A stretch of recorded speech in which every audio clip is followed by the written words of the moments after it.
علیکم ورحمۃ تعالی وبرکاتہ۔ محترم سامعین، آج ہم پڑھیں گے سورۃ النساء آیت نمبر 44 اور 45، تلاوت اردو ترجمہ اور مختصر تفسیر کے ساتھ۔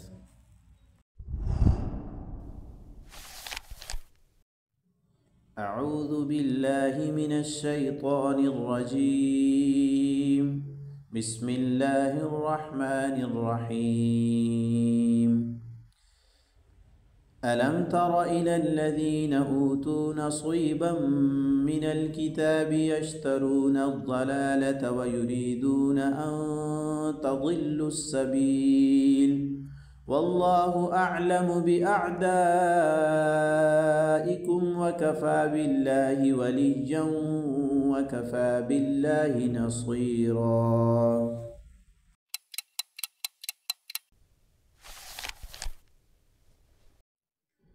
ابھی لفظی ترجمہ سماعت فرما لیں۔ الم ترى، کیا آپ نے نہیں دیکھا، الی الذین، ان لوگوں کی طرف، اوتو، جن کو دیا گیا، نصیبا، حصہ، من الکتابی، کتاب میں سے، یشترون، کہ وہ خریدتے ہیں، الضلالۃ، گمراہی کو، اور یریدون، وہ چاہتے ہیں، ان، یہ کہ، تضلوا، تم بھی گمراہ ہو جاؤ، السبیل، راستے سے، واللہ، اور اللہ تعالی، اعلم، خوب جانتے ہیں، باعدائکم، تمہارے دشمنوں کو، وکفا، اور کافی ہے، باللہ، اللہ تعالی، ولیاً، حمایت کرنے والا، وکفا، اور کافی ہے، باللہ، اللہ تعالی، نصیرا، مدد کرنے والا۔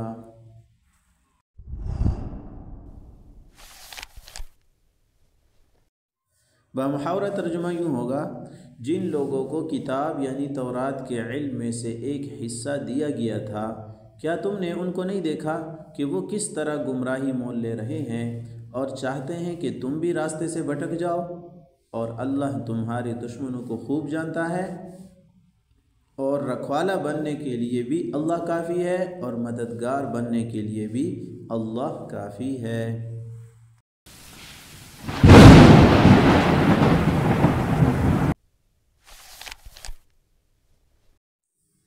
محترم سامعین، ابھی ان آیات کی تفسیر سن لیجئے۔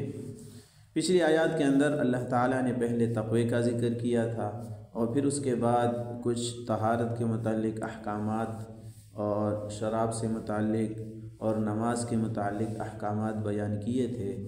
ابھی ان آیات کے اندر اللہ تعالیٰ معاملات کے سلسلے میں کافروں کی شرارت کا ذکر کر رہے ہیں، اور اپنی مدد اور نصرت کا وعدہ اللہ تعالیٰ ذکر فرما رہے ہیں۔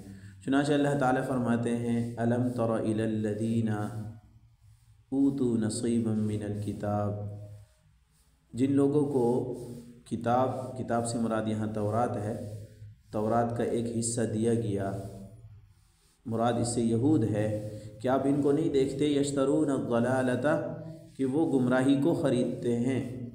گمراہی سے مراد کفر ہے، یعنی کفر کو خرید رہے ہیں، آپ کے اوپر ایمان نہیں لاتے، اور اس کے بدلے میں وہ عوام سے پیسے بٹورتے ہیں اور پیسے لیتے ہیں اور حق کو چھپاتے ہیں۔ آپ کی تعریفات جو تورات کے اندر موجود ہے، آپ کے اوپر جو ایمان لانے کا ذکر ہے، ان سب چیزوں کو چھپا کر وہ عوام سے پیسے بٹورتے ہیں اور گمراہی کو خرید لیتے ہیں، یعنی کفر کو خرید لیتے ہیں، آپ پر ایمان نہیں لاتے۔ صرف اتنے پر بھی اکتفا نہیں کرتے، وَيُرِيدُونَ أَن تَضِلُّوا السَّبِيلَ، وہ یہ بھی چاہتے ہیں کہ تم بھی راہ حق سے بھٹک جاؤ، والعیاذ باللہ، یعنی آپ کے گمراہ کرنے کے سلسلے میں بھی وہ طرح طرح کی تدبیریں کرتے ہیں، مشورے کرتے ہیں، جو ان سے ہو سکتا ہے اس میں کسر نہیں چھوڑتے۔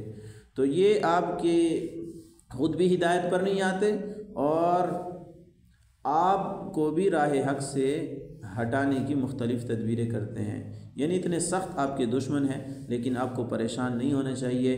واللہ اعلم باعدائکم، اللہ تعالیٰ تمہارے دشمنوں سے خوب واقف ہے، کون تمہارا کتنا بڑا دشمن ہے، کون تمہیں کتنا زیادہ نقصان سوچ رہا ہے، نقصان پہنچانا سوچ رہا ہے، اس کے لیے کون کیسی تدبیریں کرتا ہے، آپ کو پریشانی ہونے کی ضرورت نہیں ہے۔ وکفا باللہ وکیلا، اللہ تعالیٰ تمہارا ولیہ، اللہ تعالیٰ تمہارے حمایتی ہیں، تمہاری مصلحت کی رعایت رکھنے والے اللہ تعالیٰ ہی ہے، وہ تمہارے لیے کافی ہے۔ وکفا باللہ نصیرا، اور اللہ تعالیٰ تمہارے مددگار بھی ہے، اگر تمہیں مدد کی ضرورت ہے کافروں کی نقصانات سے بچانے والا، تو وہ ایک اللہ جل شانہ کی ذات وہ کافی ہے۔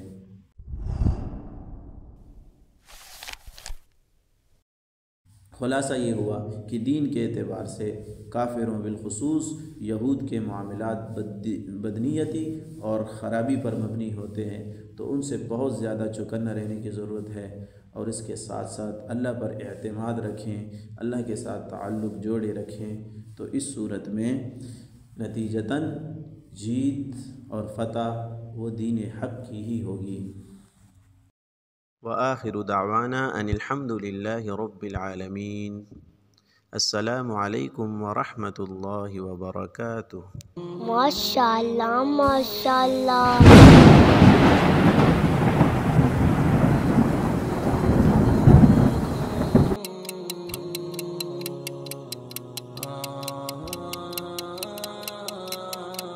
مصطفى مصطفى منبع للصفا، سيد الأنبياء مشعل في الوفا، كان في عطفه لليتامى دفاع.